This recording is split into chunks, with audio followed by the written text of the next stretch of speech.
Hi everyone, welcome back to our Born to Shine training for non-profit organizations, and today we're looking at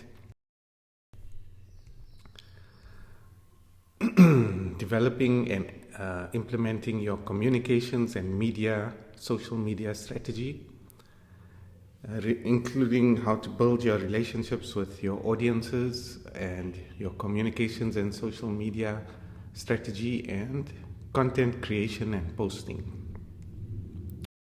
Okay, so it's all about building relationships with these different audiences.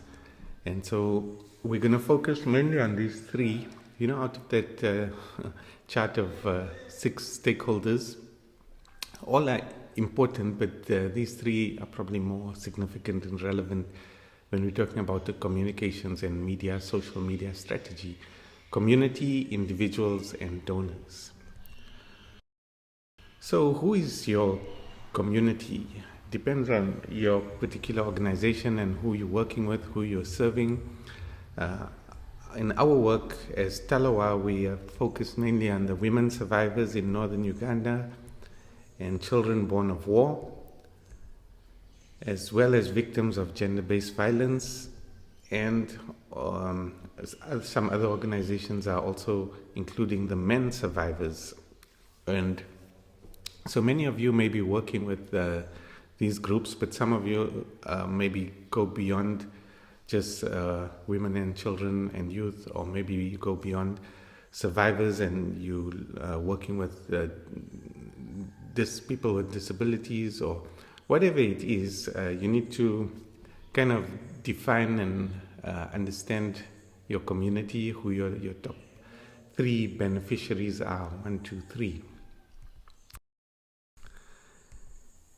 And so, many of the women survivor leaders and children born of war who need support are now living and working in and around the bigger cities and towns like Gulu, Lira, and Kitgum, while many others are engaged in agricultural and related activities distributed throughout the villages and rural areas of the north. Some of these women and youth have mobile phones, but many,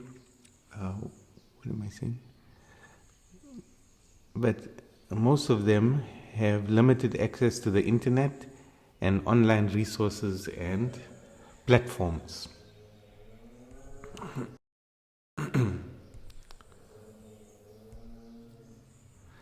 Okay, so what are the main ways of communicating with our beneficiaries, with your beneficiaries? And number 1 is, of course, mobilizing and meeting in person, phone call, pamphlets and letters, WhatsApp and social media, audio or video, online resources. And so, I found like in trying to do these training workshops across the north, I really needed help and needed people who knew people. And so we had these mobilization partners, people who would get in touch with all the women survivor leaders and children born of war and bring them together. And so we couldn't have done what we did in such a short space of time without them.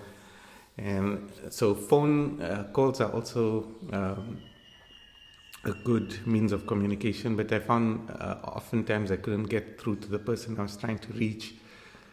And sometimes, for me, there's the language barrier. It's difficult to understand each other, but it's not necessarily a problem for many of you. And then some people are saying pamphlets and letters are also a useful way to communicate with your constituency. And but generally, people are saying WhatsApp and social media and audio, video, online resources have limited reach at the moment, because of what I was saying earlier, that not many people have smartphones and laptops and connected to the internet.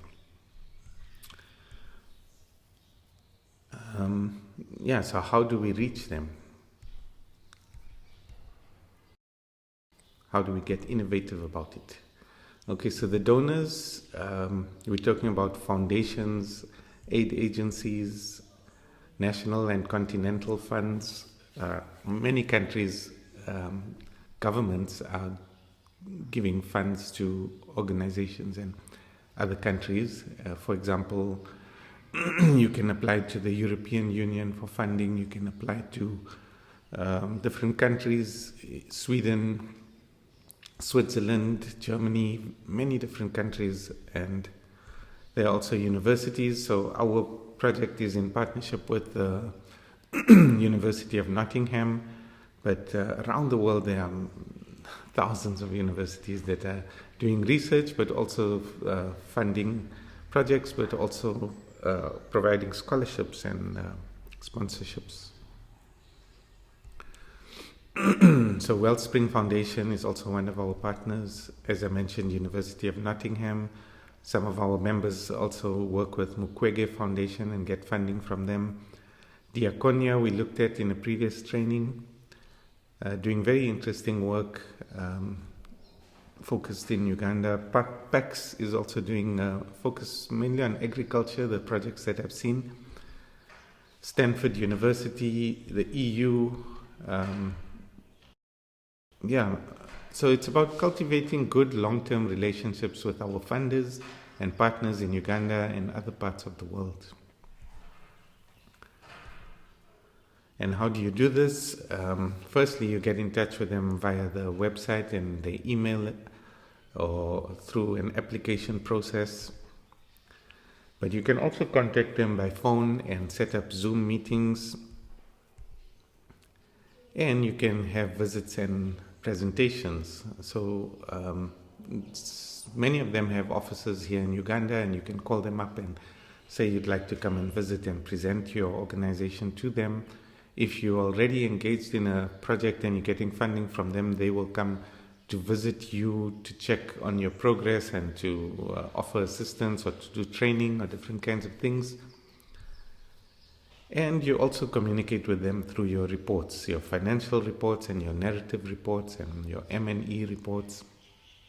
And this is a very important channel of communication. So you've got to put a lot of effort and attention into getting it right. Individuals, there are many people out there in the general public who share our vision and mission, who are passionate about women's and children's issues, and who may be in a position to help in some way. So women and girls everywhere are interested in protecting the rights of other women and girls. So they are part of your broad international audience. And then Survivors of Conflict International.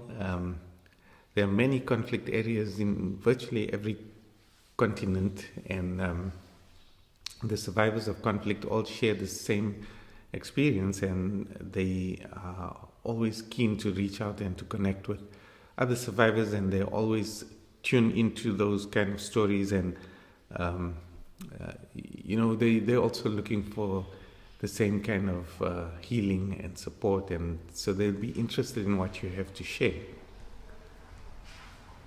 And then there are victims of gender-based violence, global people who have been through, women mainly, who have been through abuse, or can be domestic abuse, can be sexual assault, any kind of attack, and and then all people of goodwill around the world, which is many, many, many millions, maybe even billions, who are interested in good community-based work that's helping people. So there are various platforms for communicating with these audiences and growing your subscriber and email list.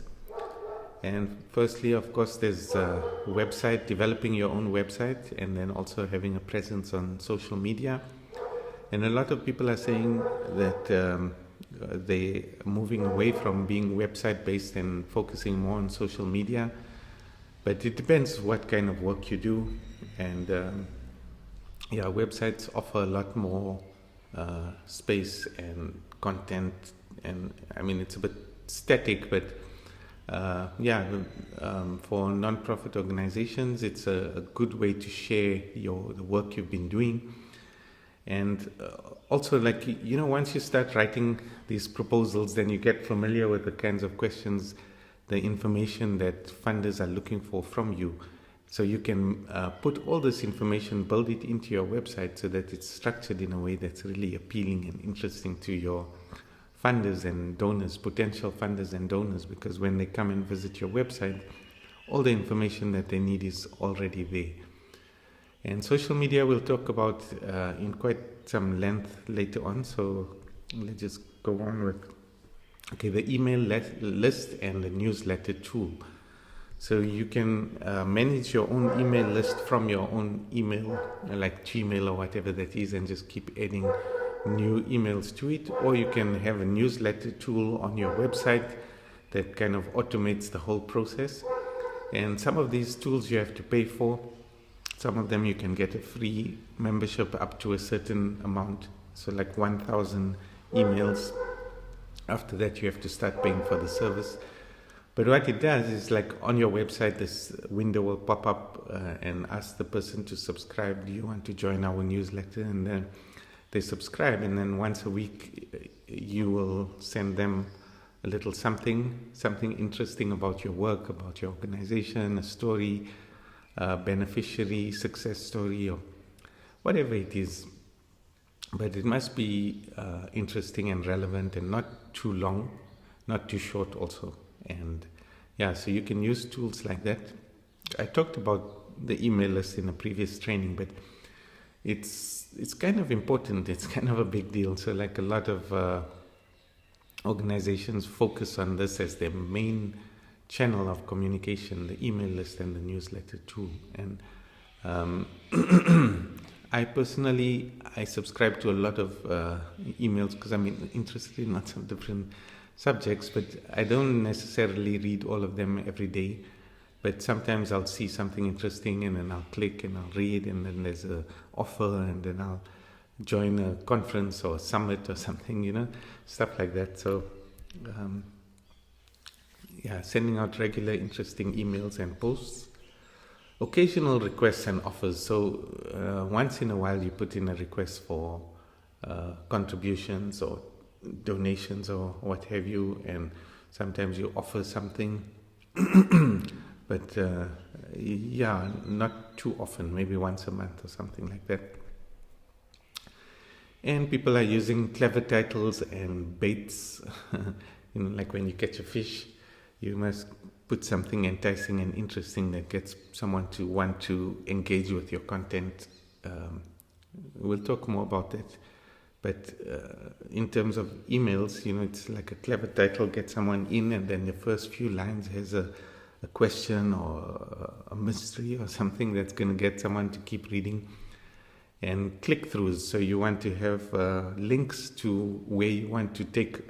So if it's social media, you want to link somebody maybe to your website, or link them to your GoFundMe campaign. So it's this kind of like a funnel of attracting people and getting them to a certain action, but not always. Like I said, often it's just offering interesting information, and you are spreading your knowledge and wisdom and inspiration. And other times you want to invite people to participate or come to your event or support your fundraiser. And then it must be conversational and personal, interpersonal, not generic, and not too technical and not too verbose, lots of big words and fancy language and terminology. It's like you're speaking to somebody, and those are that's the stuff that's easier to read and easier to move someone through. So keep it conversational and personal. So this is our organization. That's the board of directors. Our executive director and board. And this is my own website with my are you ready for a healing adventure? Name, surname, email address. Let's do this. And this is an email I subscribe to. This lady's got some interesting inspirational workshops. And so from time to time I'll read. And so like some of them, they really draw you in. Like, even if you're just skimming through your whole list of 20 or 30 new emails came in today, but then you tend to go to certain ones, and that's because of the title and the conversational style and tone. They just draw you in, and there's something there. They get you, because they're talking your language, and so they're pulling you in. So you have to learn more about your audience, and you have to learn to talk the language of your audience to draw them in. So you can't talk to many, many different audiences at the same time, because they all have it. Okay, so now we get to the really interesting one. Well, the one that most people are interested in, and that's social media. And that's because social media has become such a powerful tool nowadays for various reasons. We'll get into that, the different platforms. So there's Instagram, which is probably the most popular social media platform these days, and then YouTube and LinkedIn. So Instagram is mainly about interests. There are many, many different channels and topics and pages, and everything is there, from music to fashion to cooking to news and non-profit organizations and charities and fundraisers. It's huge, and it's a short form vertical video format, 90 seconds to 3 minutes maximum. And it's people are moving towards more high quality video and audio, and it's a really interesting, cool platform. And then there's YouTube, which I go to mainly for learning. So I've learned so much there. Like, I taught myself music production and film production, and I'm a writer, so I'm interested, passionate about writing and getting inspiration, but also learning about the craft of writing, the art form of it. And so on YouTube, there are many different writing coaches, and they offer lots of content, lots of free content, and then there's also the paid content. But like what they give away for free is really good stuff. And I've learned so much in so many different fields there. And then sometimes I'll just get interested to research a certain topic, and then you start with one video, and then you just go down this rabbit hole of fascinating content that people are creating out there. And so there's and these are free.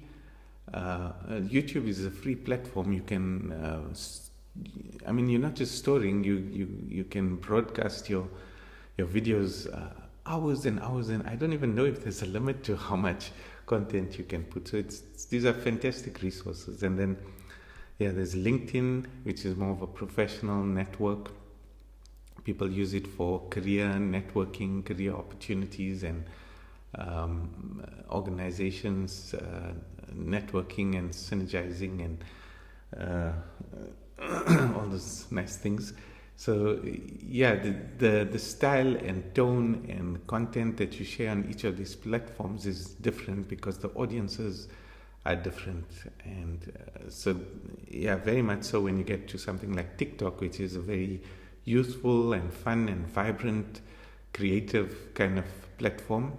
And so there's a much younger audience there, and they have a very short attention span, and so you have to do interesting and maybe even outrageous and silly and ridiculous and really, or even like really brilliant and talented things.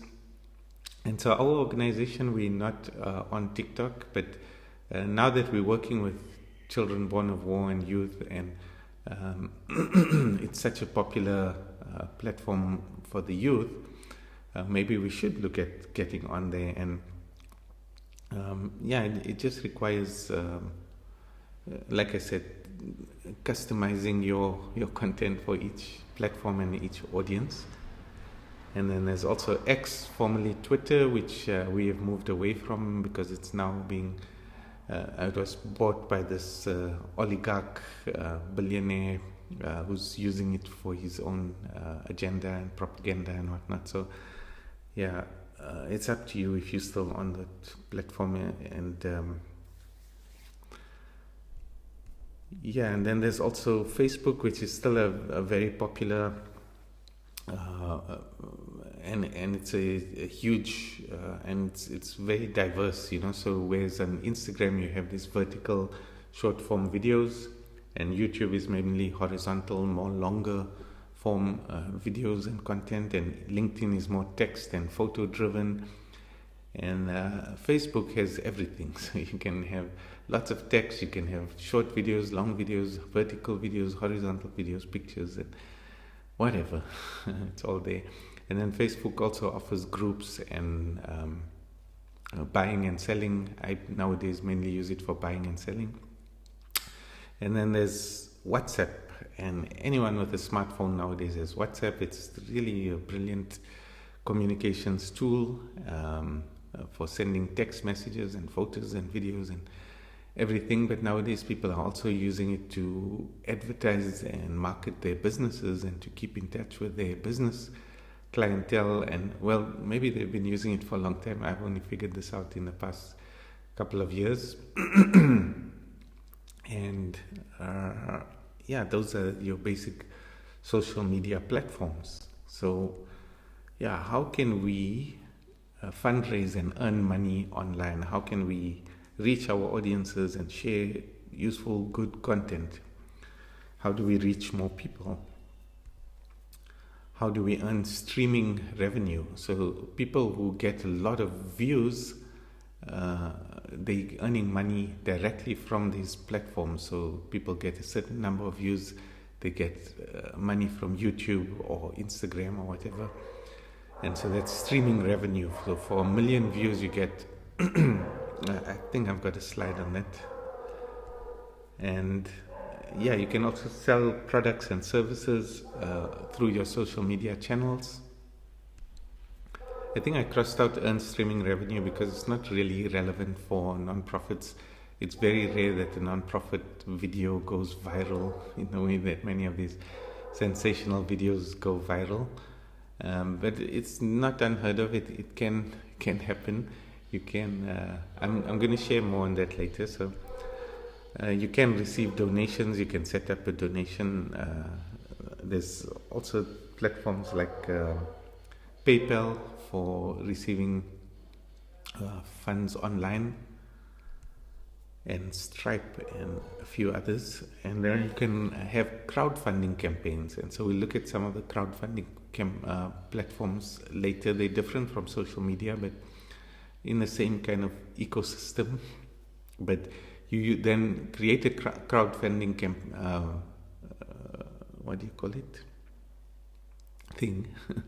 campaign, and then you launch it through your social media channels and your personal communications channels and all of that. But let's talk about it later. And then you can also offer webinars and seminars. So those obviously you host on something like Zoom, but you share them on social media, and so you reach many more people that way and bring them into your webinar, your seminar. And you can advertise. So you can take out a small ad. We recently ran an ad, and for $20 you get so that's like $5 a day for 4 days, and you can reach something like 10,000 people. You reach 100,000, and you can you get like certain maybe 10,000 views on your video or your content or whatever it is, and certain, it boosts your followers and your likes and your interaction, your comments and all of that. And so and then media, traditional forms of reaching the public. So radio is one that came up quite often, and people are saying in Uganda radio is quite a popular media form, and a lot of people are tuned in and listening to various radio stations. And so if you want to reach your target audience, then radio is often a good, like one of our members was saying that she does these negotiations, land rights negotiations, when the women survivor leaders and the children born of war return, and then their families reject them or don't want to give them a place to stay. Then they come and they negotiate, they discuss with the families and bring them together and help them to understand each other, and eventually get to the point where they give them land and maybe even a house, place to farm. And so it's very difficult for them to reach their beneficiaries, the kind of people that they want to help, because they are scattered across northern Uganda and they often don't have access to smartphones and internet and all of that, but they are listening to the radio. So this lady runs radio ads and sometimes even TV.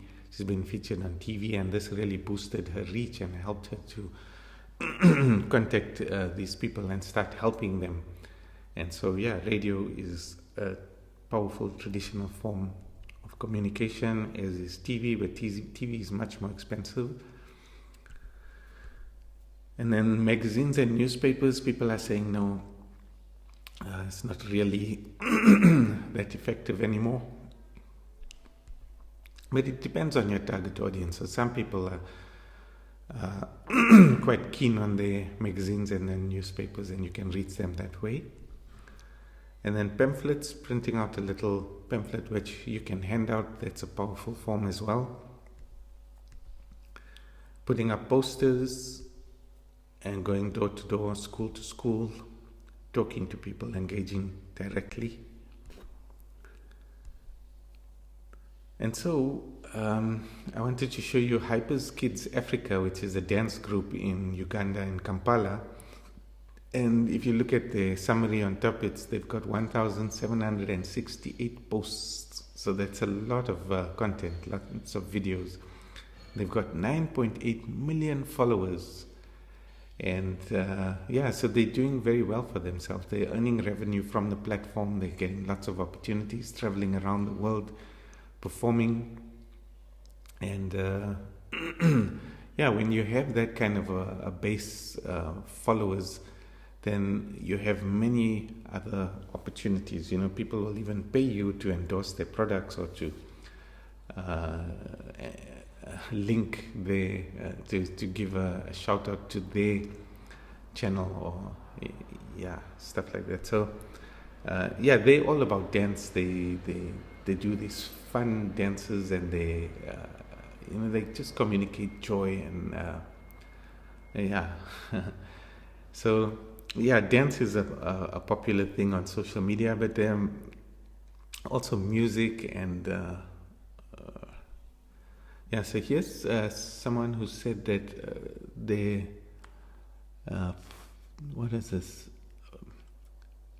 For 1.1 million views in the period between November and December, they got paid $210. So that's, they're monetizing their content. And a lot of people are doing that. But like I said before, it's not necessarily relevant to non-profit work, because we don't do this kind of sensational stuff, but some non-profits are doing dance, So like one of the dance, Watweru, they do healing dance, and so they are getting more and more views on social media, and they're sharing more of their work online. And I think it's time for non-profit organizations to get more funding and more streaming revenue to reach more people and do more good work. So there's this two approaches. The one is the go viral approach, and a lot of people are trying to go viral, and there's a lot of coaches telling you how to go viral and how to make your content more engaging and stuff like that. And then there's the slow and steady approach, which is like keep on posting good, useful, relevant content, and slowly but surely build up your following. And okay, so things that go viral are things like comedy, jokes, amazing things, extraordinary things, falls and bloopers, heartfelt stuff. So it's not all just frivolous and there's a lot of really good and inspiring and amazing content that goes viral that people share, and it's just got that X factor that that just, and also shocking things and really amazing talent and weird things and genius things. So it's stuff that has popular or mass appeal. But then there's and a lot of this is like not very well. It's not rehearsed, or it's not planned, and it's not well structured, and not the best audio and video quality and all of that. But a lot of it is, nowadays people are developing a whole science and art to going viral, and so there's a whole approach to how every step of your content process is engaging and gripping and draws people in and keeps them hooked, because you can from the thumbnail to the cover to the first opening image, the first seconds, you have to keep people watching, keep people engaged in your, and so there's many things you do to do that. And so here's Hyper's Kids, as I mentioned before, and that's one of their videos that they're just in their village, and really good choreography and really fun, youthful, vibrant stuff. And then this is a comedian, a really funny guy in South Africa that I follow. But he's kind of vulgar and crude and crass, but he's good. And he's also earning streaming revenue from the platform. So if you watch his earlier videos, you see the quality of his video and audio increasing as he's getting more and more money and more subscribers. And then also his clothes and his style and everything is increasing because he's getting more money. So the slow and steady approach, it's about giving useful, inspiring, interesting, informative, beneficial content, being sincere, authentic, and what's that one? Expert or authority, being an expert or authority on your subject matter, and about sharing your opinion. And in this way, people who are like-minded, kindred spirits, people who are interested in what you're all about, will follow your channel, and you grow in that way. And then you can start offering products and services to this niche audience that you've created around your work. And so here's Diakonia in Sweden, 1,617 posts, 5,255 followers. And here's one of their videos, 85 likes, 1 comment. I don't know what the video was about, but I'm just trying to give you a sense of what these things look like. So here's Pilani Mentor Mothers, which we featured in our Unit 3, Module 3 community programs. And so they've got 298 posts, they've got 781 followers, and interesting, diverse content. Here's the Friendship Bench in Zimbabwe. They've got 2,300 posts and 10,300 followers. And they were featured in this Oprah documentary, and so they got a lot of exposure through that. Okay, so you're a content creator. How do you grow your following and increase engagement? So you have to be consistent. That's That's the most important thing. And what does consistency look like? For some people, it's posting many times a day. So some will even say 3, 4, 5, even 10 times a day. Others will say once a day at least, or twice a week, or every other day, or once a week. But it depends on you and your audience. But the important thing is to be consistent. So if it's once a week, then stick to that once a week. And nowadays, people are getting used to high quality content. And so, they're going to click away from anything that's not up to a certain standard. Not always, not necessarily. So don't let that be a limiting factor for you. Whatever you have at your disposal, your mobile phone, go ahead and start creating content. And also keep in mind that some platforms are more vertical. So some are more vertical orientated and some more horizontal. So like TikTok and Instagram are vertical. YouTube does have a vertical YouTube Shorts, but they mainly a horizontal platform. And yeah, it's about having interesting, useful, clear, simple, fun content. Again, depending which platform you're on.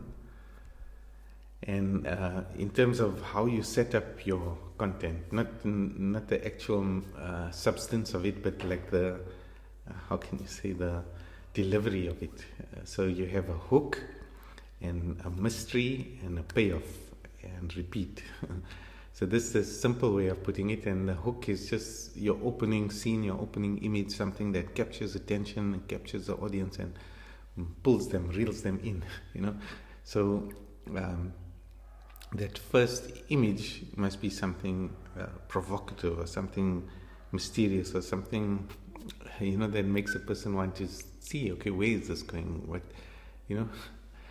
And so you might start with something that comes later or at the end of your video in the beginning to kind of tease it and draw you in. So it's like a teaser. So even though you're talking about a very short video, like even 90 seconds or 3 minutes, you have to think about like how you are delivering this content so that someone is not going to get bored or not going to, So you can tell a story in a boring way, or you can tell it in a really interesting and exciting way. And it's time to get creative, And so you can just do a quick video where you explain something. And some people, they just have this natural charisma. They just got this personality that makes you want to watch them and hear what they're saying. They speak in a certain way, and so they don't have to add much on top of that. But others, you need to,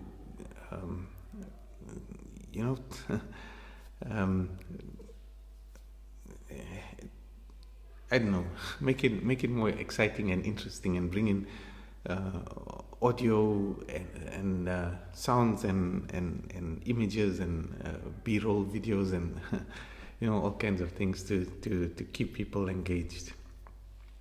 And then using text, captions, comments, and actions. So when you're reading something on a video, then your attention is kind of there. And if you keep on reading to follow what the person is saying, then or you're reading the captions. It's kind of emphasizing or enhancing. It's kind of keeping you locked in to what the person is speaking about. So it's a good tool to use also. And then you also want to encourage people to comment. And so in your content, you might want to set up,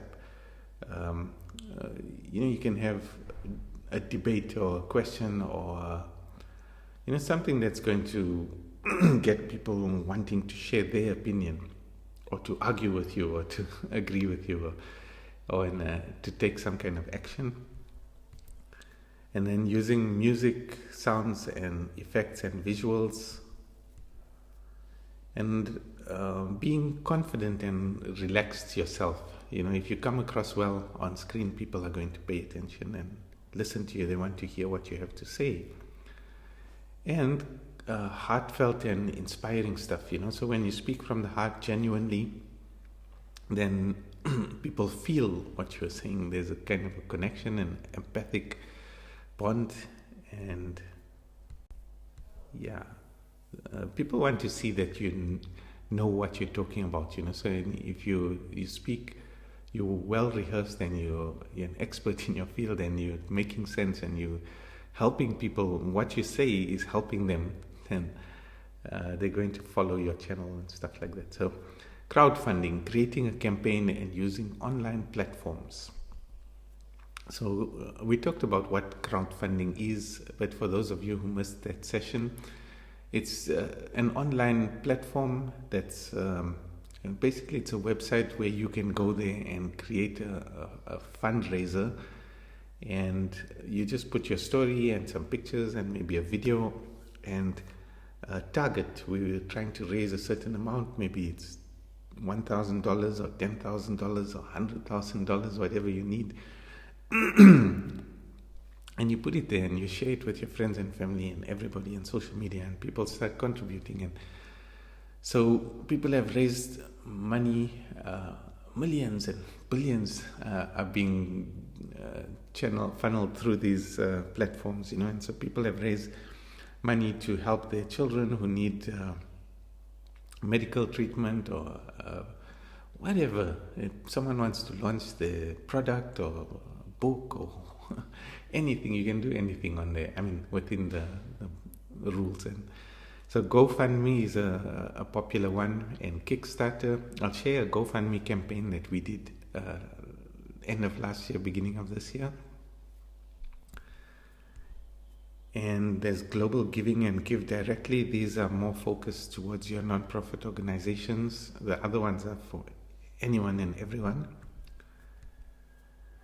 And you need to have some really nice videos, photos, and descriptions.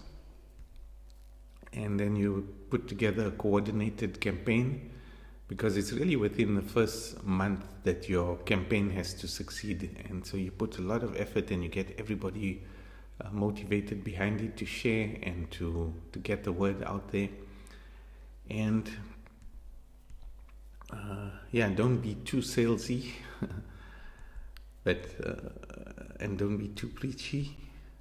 So this is Give Directly. They as the name says, they give money directly to people in need. And so I don't know exactly how it works, but you can check it out. Global Giving, they don't give directly to individuals, they give to organizations. And so you can set up your project and people can contribute to it. But I think they have a rigorous application process to be able to to put your project on Global Giving. So here's the so when I first moved to Gulu and to Peche, then I met this lady who's selling vegetables on the street corner, and so I asked her for what did I need. I needed roasted maize. So she wasn't selling, but she said, okay, my daughter will take you to get it. And so I said, no, it's okay, just point me, I'll go. She said, no, she'll take you. So I'm walking with her, and her name is Anena Jovia Laura. And she, we're talking, I'm asking her about school and stuff, the usual questions. And so she says she's supposed to start high school next year, but she can't because her mom doesn't have the money to send her. So her father left, he's gone, he's no more, not in the picture anymore. And she's got two younger siblings. Her brother's also in school. And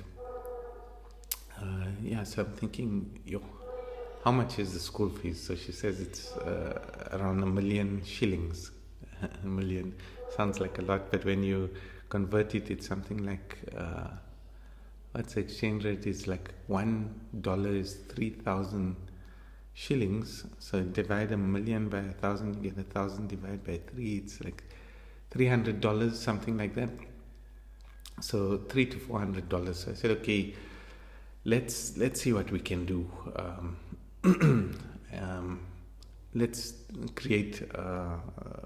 Let's make a video and let's put it on Instagram, and maybe somebody will send something. So I told her, you go home and you write your story, what you want to say, and then tomorrow we'll meet and we'll record this video.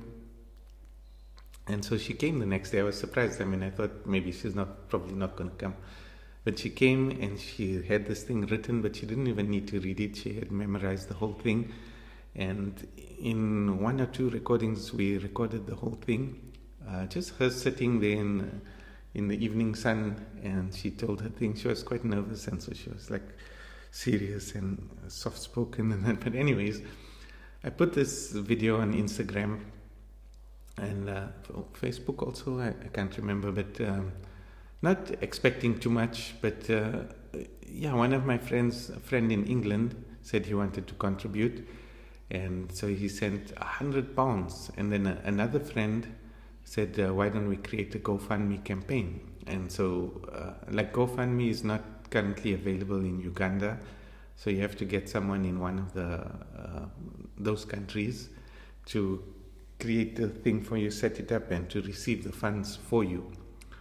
And so my friend did it. I sent him all the story and the pictures and the videos, and he set up the thing. And as you can see, there are 3 donations received, £100 raised, and he sent it to us.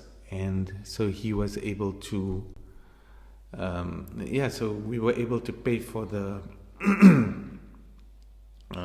first term and her uniform, and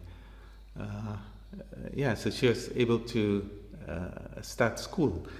So we didn't yet have enough for the second term, and then I posted this next video which we made. So her mom also wanted to say thank you to everybody who contributed, and we made another video of her. She would walk around the village selling boiled corn. It's this heavy load of boiled corn on her head, selling them for 1,000 shillings each, or 500 shillings. And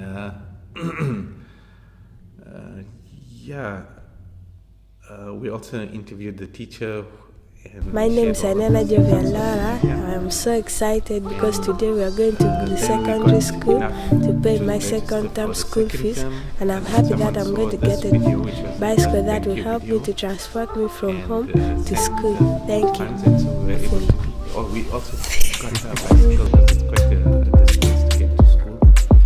And a week later we got the money for the third term. It was fully paid up for school and all the books and everything.